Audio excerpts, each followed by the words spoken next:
이 시간에는 그 접사 렌즈 대용품이라고 얘기할 수가 있는데요. 지난 시간에 이제 접사 렌즈를 배웠잖아요. 그러니까 접사 렌즈 자체가 일반적인 다른 렌즈에 비해서 그렇게 고가의 렌즈는 아니더라도 내가 접사 사진의 전체적인 주 테마로 해갖고 작업하는 사람이 아니고 간혹 필요로 하는데 굳이 그 돈 들여서 살 필요가 있겠느냐라고 생각하시는 분들도 있고요. 아니면 접사 렌즈를 써도 좋지만 접사 렌즈하고 동등한 퀄리티를 가지면서도 좀 더 싸고 정밀하게 사용할 수 있는 장비가 없을까라고 생각하시는 분들한테는 조금 도움이 될 수 있는 장비들이 몇 가지가 있습니다. 그 중에서 첫 번째가 익스텐션 튜브라고 해서 중간링이라는 게 있어요. 중간링. 이거는 그냥 이렇게 렌즈 경동처럼 생겼습니다. 이렇게 이런 통 자체가 아무런 광학적인 재질도 들어가지 않은 통 자체가 굵기별로 3개가 있어요. 요게 1조예요. 1조. 보통 1조에 3개가 붙어져 있습니다. 그러니까 안 그렇고 단 하나로 되어 있는 것도 있지만 일반적인 판매는 1조에 3쌍. 그래서 이거는 카메라 바디하고 렌즈 사이에 껴서 쓰는 거거든요. 그래서 접사 대상에 따라 얇은 거 하나 껴도 되고 중간 거 껴도 되고 제일 두꺼운 거 껴도 되고 뭐 2개를 합해서 껴도 되고 3개를 합해서 껴도 돼요. 이렇게 되면 3개를 합해서 끄게 되면 얘가 지난 시간에 얘기한 접사 렌즈 헬리코드를 연장해 주는 결과를 만들어 주는 거거든요. 바디를 앞으로 밀면서 여기다 튜브를 끼는 거니까 그래서 3개를 끼게 되면 헬리코드가 많이 늘어난 거잖아요. 이런 효과가 있는 거거든요. 그래서 이렇게 해주고 여기에 광학적인 재질이 들어있지 않기 때문에 튜브 앞에다 끼는 렌즈의 퀄리티에 따라 이미지 퀄리티도 결정나는, 그러니까 렌즈가 갖고 있는 퀄리티의 훼손을 해주지 않는 그런 장비가 요거지만 하나씩 뺐다 꼈다 해야 되는 번거로움, 그러니까 이게 귀찮은 건데 이 귀찮은 거를 자꾸 따지다 보면 아무것도 못합니다. 한 번씩 뺐다 끼고 뭐 2개 연결하고 하는 거 요 자체가 번거롭다라고 그러면 사진을 할 자격이 없다라고 저는 생각을 하는데요. 아무튼 이런 번거로움만 빼면은 접사 사진, 마이크로 사진의 퀄리티에 굉장한 향상을 해줄 수가 있고 가격도 그렇게 비싸지도 않아요. 아주 저렴한 가격으로 접사 사진의 하이 퀄리티를 만들어낼 수 있는 거고, 요 링 3개에다가 앞에 접사 렌즈까지 끼면 아무리 작은, 진짜 콩알보다도 더 작은 것까지도 더 작은 대상도 1:1까지 극단적인 클로즈업 촬영을 해줄 수 있는 게 요 접사 링이다 라고 생각하시면 됩니다. 그래서 굉장히 편리하고 싸게 사용해 줄 수 있는 게 접사링인데, 요거보다 조금 더 정밀도가 높은 게 있는데요. 그게 접사 벨로즈라고 해서 접사 주름통 이렇게 얘기할 수가 있습니다. 포커싱 벨로즈라고 이렇게 얘기를 하는데요. 얘는 우리 뷰 카메라에 사용하는 이런 벨로즈 같은 거예요.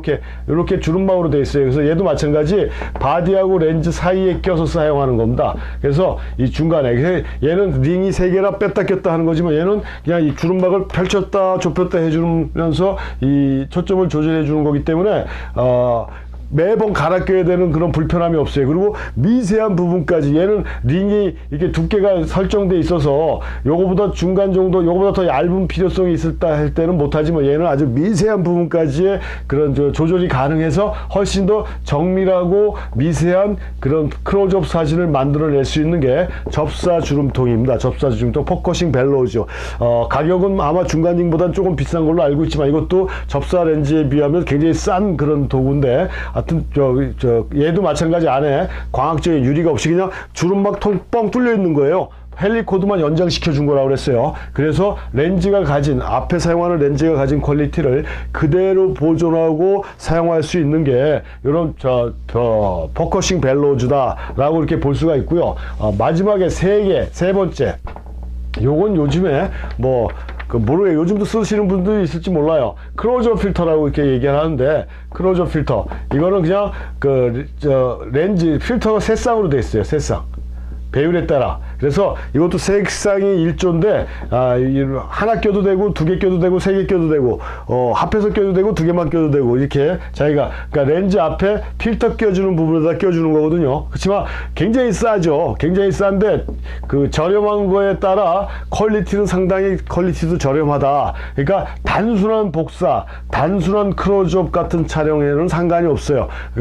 그렇지만 아주 정밀성을 요하는 그런 클로즈업 사진에는 이거는 빵점짜리입니다. 빵점짜리. 그러니까 지금은 스마트폰이나 저 태블릿 PC 같은 경우로 가지고도 뭐 스캐너 없이도 스캔 작업하고 할 수 있는 그런 앱들이 상당히 많이 나와 있어서 우리가 편안하게 사용을 하고 있는데 그전에는 뭐 이거 자료 사진이나 뭐 이렇게 카피를 하기 위해서는 그런 도구들이 뭐 스캐너도 그렇게 일반화되어 있지 않고 해갖고 이런 크로즈업 필터를 이용해서 그렇게 내가 필요한 부분만 카피하고 복사하는 경우를 많이 썼는데 그럴 때 주로 이용했던 것들이 이거 크로즈업 필터입니다. 그러니까 뭐 접사 렌즈 대용품으로 사용할 수 있는 게 크게 세 가지가 있는데 그렇다고 해서 얘를 빼버리고 얘기할 수는 없고 해서 제가 말씀드리는 거지만 일반적으로는 익스텐션 튜브, 중간링하고 포커싱 벨로우즈 접사 주름통이 가장 정밀도 높게 우리가 원하는 접사 사진을 해줄 수가 있고 특히 그 중에서도 저 포커싱 벨로우즈는 훨씬 미세한 부분까지도 접사를 가능하게 해주는 이런 거고 요 두 가지 다 마이크로 렌즈하고 같이 사용하게 되면 그러니까 접사 렌즈하고 같이 사용하게 되면